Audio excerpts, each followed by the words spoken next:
जब हम खाने की प्लेट को नीचे देखते हैं तो हम जो देखते हैं उसे वर्गीकृत करते हैं।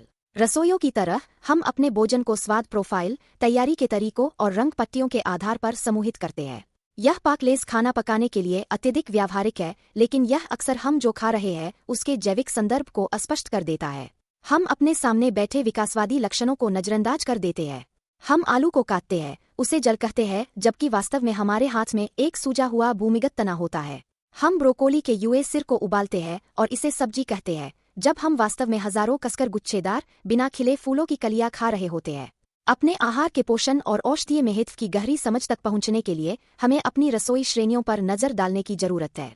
हमें अपने भोजन को वनस्पति विज्ञानियों की तरह देखना होगा। मिट्टी से आकाश तक पौधों की शारीरिक रचना के माध्यम से लंबवत यात्रा करने से एक सटीक प्रणाली का पता चलता है। प्रकृति में ये विशिष्ट पौधों के अंग कैसे कार्य करते हैं, इसका मानचित्रण यह समझने के लिए एक स्पष्ट रूपरेखा प्रदान करता है कि वे हमारी अपनी आंतरिक प्रणालियों के साथ कैसे बातचीत करते हैं। हमारी यात्रा मिट्टी के नीचे से शुरू होती है। गाजर और मूली जैसी असली जड़ें सीधे नीचे बढ़ती है। उनका जैविक कार्य सीधे तौर पर पौधे को धरती में स्थापित करना और पानी को सोखना है। लेकिन उन जड़ों के ठीक बगल में पौधों ने एक छिपी हुई माध्यमिक प्रणाली विकसित की है। उन्होंने अपने तनों के विशेष भागों को जमीन के अंदर गहराई तक दबा दिया है। वनस्पतिशास्त्री इन्हें संरचनाएं कहते हैं।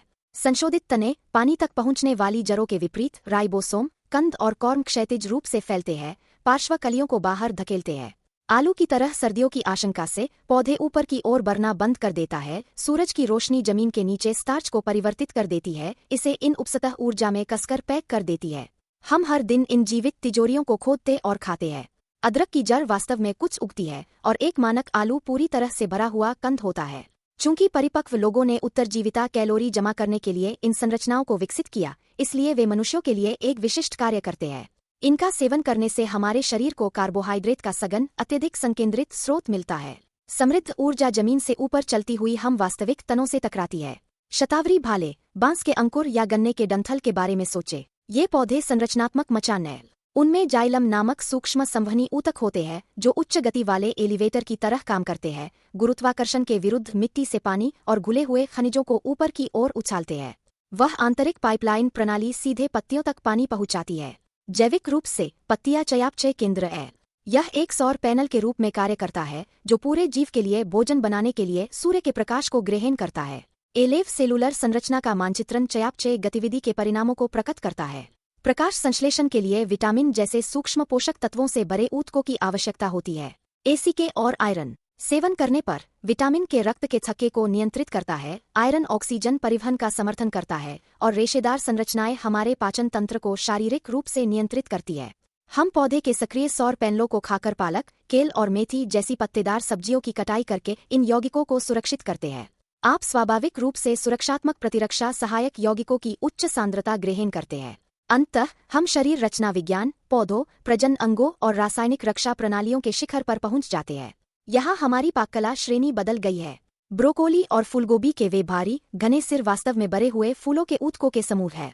ब्रोकोली के अलावा छिपे हुए खाद्य पदार्थों की एक पूरी श्रेणी है।